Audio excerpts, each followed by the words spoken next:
वह भी दिवाली की ही एक रात थी। वह अपनी पटाखा फैक्ट्री के मालिक के घर के सामने ही रहती थी। अपने घर की खिड़की से वे पांचों भाई बहन उसासे भरते मालिक के बच्चों को हंसी खुशी पटाखे छोड़ते देख रहे थे।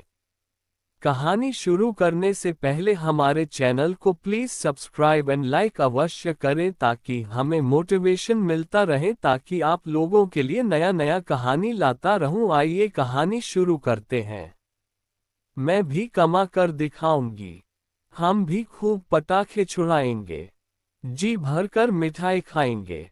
हमारी टीचर जी कहती हैं, मेहनत से पढ़ाई करने पर मैं भी डॉक्टर इंजीनियर बन सकती हूँ। देखना मैं भी कुछ बनकर रहूंगी। फिर हम सब भी इन रंजू टीनू की तरह धूम धड़ाके के साथ दिवाली मनाएंगे।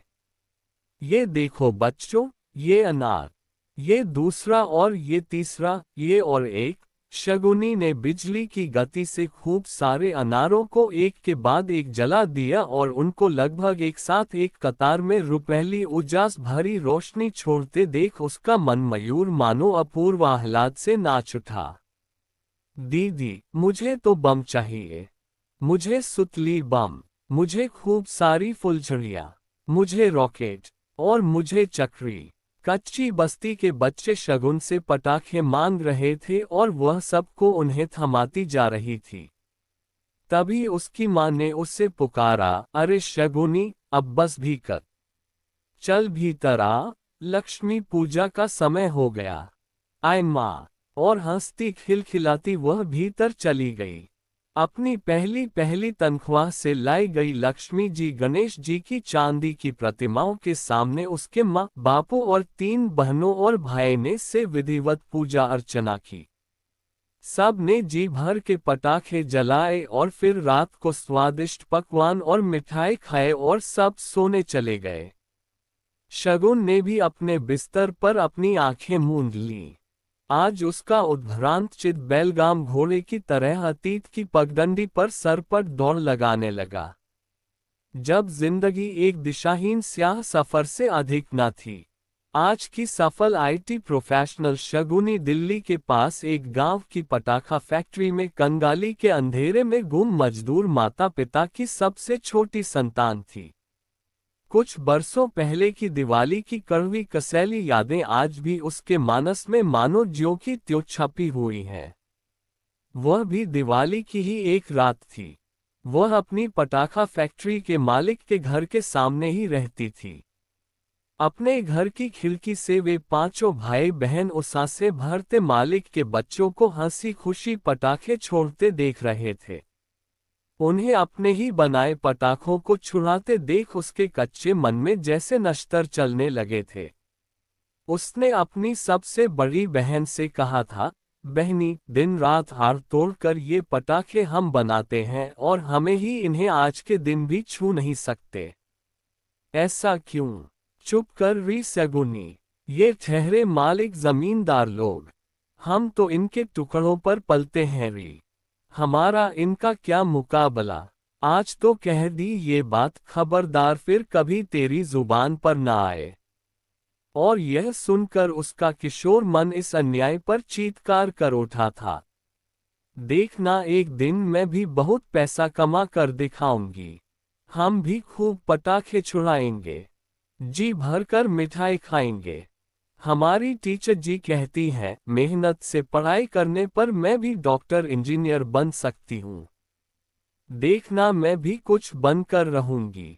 फिर हम सब भी इन रंजू टीनू की तरह धूम धड़ाके के साथ दिवाली मनाएंगे। वह एक बेहद संवेदनशील किशोरी थी। बचपन से ही वह अपने घर के ठीक सामने रहने वाले फैक्ट्री मालिक व उनके बच्चों और अपने तथा अपने परिवार के जीने के ढंग में अंतर को शिद्दत से महसूस कर तिल तिल घुटती रही है। शगुनी कुशाग्र बुद्धि की थी। उसके सभी भाई बहन पढ़ाई में अरुचि के चलते मात्र 5वीं 6ठी कक्षा तक पढ़कर स्कूल छोड़ माँ बापू के साथ पटाखा फैक्ट्री में मजदूरी करने लगे थे। लेकिन वह फैक्ट्री में काम के साथ साथ कक्षा दर कक्षा उत्कृष्ट परिणाम देते हुए 12वीं तक पहुंच गई। उसके परिवार की बदहाली उसे सतत बेहतरीन प्रदर्शन करने के लिए प्रेरित करती। वह 12वीं की बोर्ड परीक्षा में पूरे जिले में प्रथम आए और उसे छात्रवृत्ति मिलने लगी। माँ तो उससे कुछ न कहती, पर उसके पिता उसकी पढ़ाई से नाराज रहते। हमेशा उसे तंज कसते, कितना भी पढ़ ले, कुछ नहीं होने वाला। पिता जितना उसे हतोत्साहित करते, उसका कुछ बनने का संकल्प उतना ही दृढ़ होता जाता। पिता जबरदस्ती उसे शाम की पारी में मजदूरी करवाने फैक्ट्री अपने साथ ले जाते। वहां सफेदी लिए स्लेटी रंग के रसायनों से पटाखे बनाना उससे बिल्कुल रास न आता। अंधेरे से सीलन भरे एक लंबे से हॉल में अपने जैसे कामगारों के साथ घंटों रसायनों से पटाखे बनाते हुए उसका दम घुटता और वह मुंह बनाए किसी तरह बेमन से अपना काम निपटाती। एक बार उसे रसायनों से एलर्जी हो गई और उसके चेहरे पर छोटे छोटे फोड़े निकल आए। डॉक्टर ने उसके पिता से कहा कि उसे पटाखे बनाने वाले रसायनों से एलर्जी है और जब तक वह फैक्ट्री जाना नहीं छोड़ेगी उसके फोड़े ठीक नहीं होंगे। उसकी लगातार दवाएं और महंगी इलाज की वजह से हार कर पिता को उसे अपने साथ फैक्ट्री ले जाना बंद करना पड़ा और इस नीरस काम से उसे छुटकारा मिला। अब वह मालिक और बस्ती के कुछ खाते पीते परिवारों के बच्चों को ट्यूशन पढ़ाने लगी थी, जिससे जिंदगी अपेक्षाकृत सहज हो चली थी। वह बेहद खुश थी और उसने अपने आप को इंजीनियरिंग की प्रवेश परीक्षा की तैयारी में जी जान से झोंक दिया। उसकी एक टीचर ने उसे अपना एक पुराना मोबाइल दे दिया था, जिसमें नेट की मदद से वह पढ़ाई संबंधित सभी ऑनलाइन काम निपटाती। उसकी और उसके परिवार की खुशी का ठिकाना न रहा जब वह प्रवेश सूची में मेरिट में आए और उसे छात्रवृत्ति के साथ आईआईटी दिल्ली में दाखिला मिल गया। इसके बाद उसने पीछे मुड़कर नहीं देखा। वक्त के साथ उसकी 36 लाख वार्षिक के पैकेज पर दिल्ली में एक नामी एमएनसी में नौकरी लग गई। तभी माँ बापू उसके पास आ गए। माँ उससे बोली, मेरी तो नींद ही भाग गई। क्यों री, क्या सच में तुझे हर महीने 3 लाख रुपए मिलेंगे? हाँ माँ, सच में। समझो अपने दुख दारिद्र्य खत्म हो गए। बहुत हार तोड़ ली आप लोगों ने। अब आप लोग मेरे साथ ही रहोगे। अगर आप लोगों की काम करने की इच्छा होगी तो वहाँ कुछ काम ढूंढेंगे आपके लिए और दीदी और भैया फिर से अपनी पढ़ाई शुरू कर सकेंगे।